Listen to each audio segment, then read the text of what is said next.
Akkam jirtu dhaggeeffattoota Odaa Miidiyaa Intarsept oduuwwan guyyaa har'aa isin dhageessifnaa waliin turaan affeerraa kenna.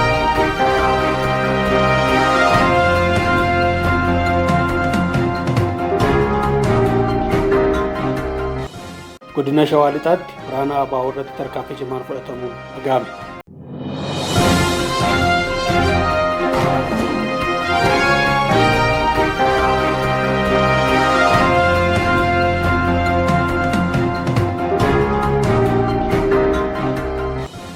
Waraanni ABO zoonii kibbaa karaa nagaan uummatatti deebi'uuf gaaffii dhiyeessee jedhame.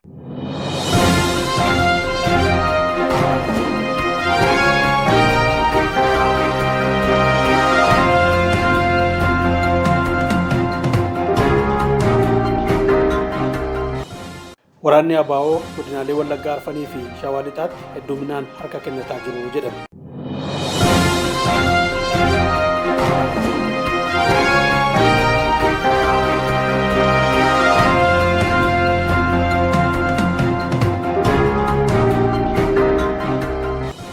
Faannoon qabsaa'ota uummata Amaaraa jedhee of waamu godinaalee hundatti rakkoo hamaa keessa jiraachuun himame.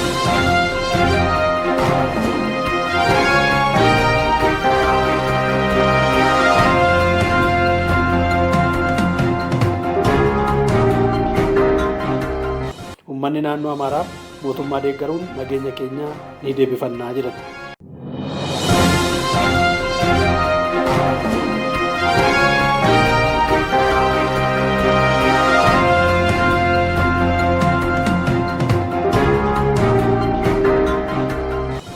Egaa dhaggeeffattoota keenya amma immoo oduu bal'inaan isin dhageessuutti dabarraa turtiin keessan nu waliin ta'u jenna.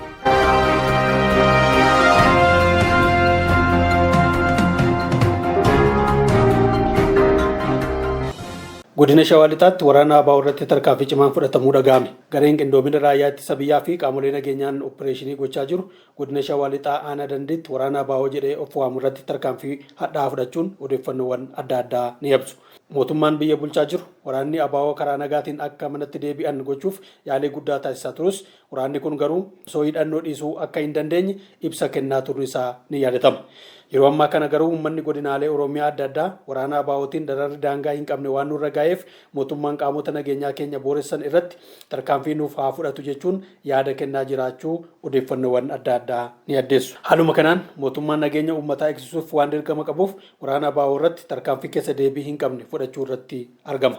Tarkaanfii aanaa dandiitti fudhatame kanaanis waraana ABO 14 yoo ajjeefaman 17 immoo madaa'aniiru.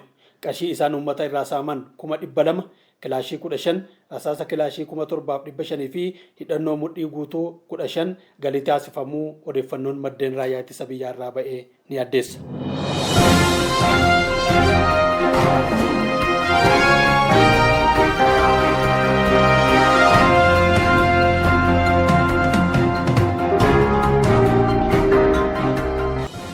Waraanni ABO zoonii kibbaa karaa nagaan uummatatti deebi'uuf gaaffii dhiyeessee jedhame. Waraanni ABO zoonii kibbaa Gujii Lixaa fi Gujii Ba'aa qabsoo adda kutuun karaa nagaatiin uummatatti deebi'uuf fedhii akka qaban himamaa jira. Waraana ABO zoonii Lixaa jiran irratti balaaleffannaan uummataa fi tarkaanfii waraanni mootummaa fudhatu waan itti cimeef qabsoo barbaadan geggeessuuf akka rakkachaa jiran uummanni godinaalee Gujii lamaan dubbifne muraasni nutti himaniiru. Waraana ABO zoonii Lixaa jiran irratti balaaleffannaa uummataa fi tarkaanfii waraanni mootummaa fudhatu waan itti cimeef qabsoo barbaadan geggeessuuf akka rakkachaa jiran uummanni godinaalee Gujii lamaan dubbifne muraasni nutti himaniiru. Kanumarraa ka'uun miseensonni waraana ABO zoonii Lixaa qabsoo adda kutuun karaa nagaatiin uummatatti akka makamaniif gaaffii dhiyeessuu isaa odeeffannoon gama mootummaan ba'ee ni addeessa.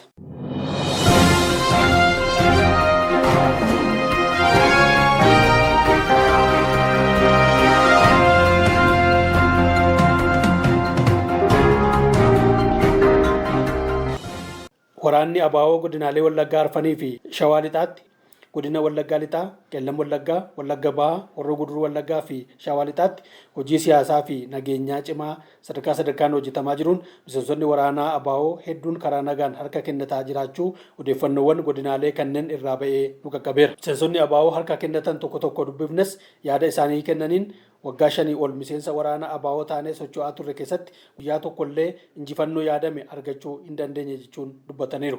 maqaa bilisummaa Oromoo jedhuun qabeenya dhuunfaa horachuu irraan kan hafe waan ABO'n uummata Oromoo fayyaduuf qabsaa'u hin mul'atu. Kanaafuu qabsoo bu'aa hin qabnee fi uummata keenya dararuu hin qabnu jennee murteessine jechuun miseensonni harka kennatan kun himaniiru.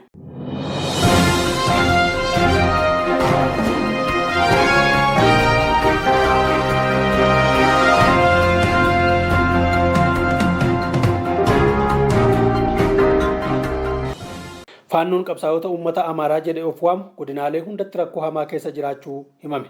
Faannoon Amaaraa kan mootummaan Jawusaa jedhee waamu godinaalee naannichaa hunda keessatti rakkoo hamaa keessa jiraachuu isaanii uummanni gandoota adda addaa odeeffannoo nuun ga'aniiru.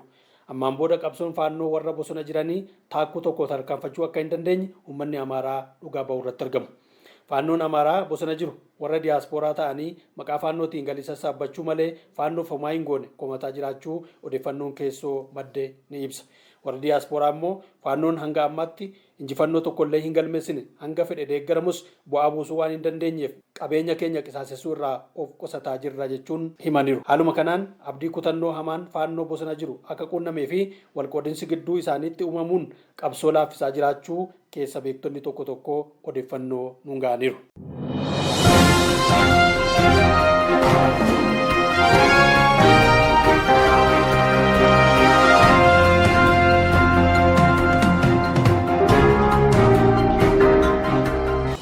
Uummanni naannoo Amaaraa mootummaa deeggaruun nageenya keenya ni deebifannaa jedhan.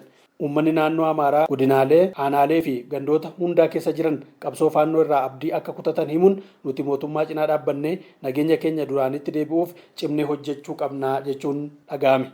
Sababa qabsootiin dinagdeen keenya ugguramee fi nageenyi keenya boora'e aarsaa hin malle nu kaffalchiiseera jechuun uummanni yaada kennuu irratti argama jedhame. Kanaan booda warreen biyya ambaa ta'anii maqaa keenyaan daldallatanii fi warreen bosona taa'uun injifannoo tokko malee lafa dhiitaa oolan gurra ittiin dhageenyu hin qabnu jechuun namoonni bilbilaan dubbifne tokko tokko nutti himaniiru.